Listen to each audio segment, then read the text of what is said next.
A lot of people struggle with their relationship with God, feeling, often mechanic or even tiresome and exhausting. They little by little start neglecting their acts of love, and eventually questioning the faith itself in some cases. But the fact is, God loves first. He created reality. He created you. He sacrificed himself. He died so that we could be made sons of God. He provided for you. He took care of you. He gave you the church, the saints, the civilization you live in, everything.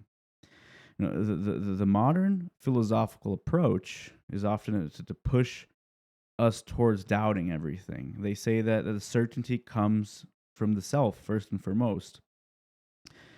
But in truth, the starting point of understanding reality is doubting ourselves first, feeling that we are nothing, that nothing depends on us, that everything was here without me and will be after I'm gone.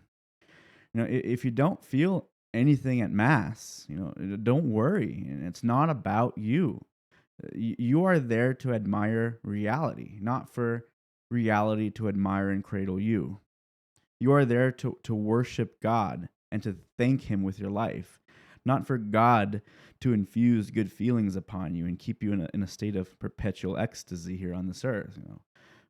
When a father wakes up early, goes to work, brings that amount of money home that barely scrapes by and then gets a speeding ticket on the way home, or a mother that wakes up at 2 in the morning to feed a crying baby, they're not really feeling very ecstatic about life, at that specific moment. And I'm not here advocating for a sad or miserable life. On the contrary, there's hardly anything that brings greater satisfaction in life in the long run than sacrificing yourself for your loved ones.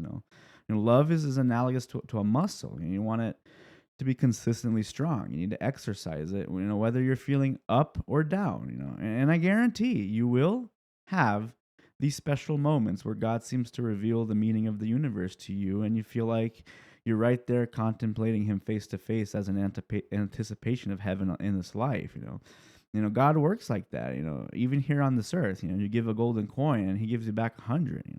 And I think that the Confessions of Saint Augustine, for example, expresses that very well. You give some time and effort to pray and tell your life to God, and He tells it back to you, revealing way more than you knew before. And I've never seen anyone successful in the spiritual life and faith that hasn't, hundreds of times, for example, slept poorly at night with babies waking up and crying, and still decided to go to mass at 6 in the morning before a long day of work.